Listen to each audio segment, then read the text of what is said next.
Nadagdagan ang bilang ng mga unemployed o walang trabaho nito pong Abril.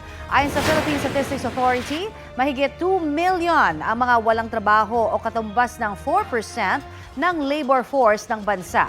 Bahagyang mas marami kumpara sa 2 million na unemployed noong Marso. Pinakamaraming bagong trabaho nitong Abril sa sektor ng accommodation at food services, construction at transportasyon. Mahigit 7 million naman ang mga underemployed o yung mga may trabaho pero mas mababa sa kakayahan nila o kaya'y nakukulangan sila sa kanilang kita.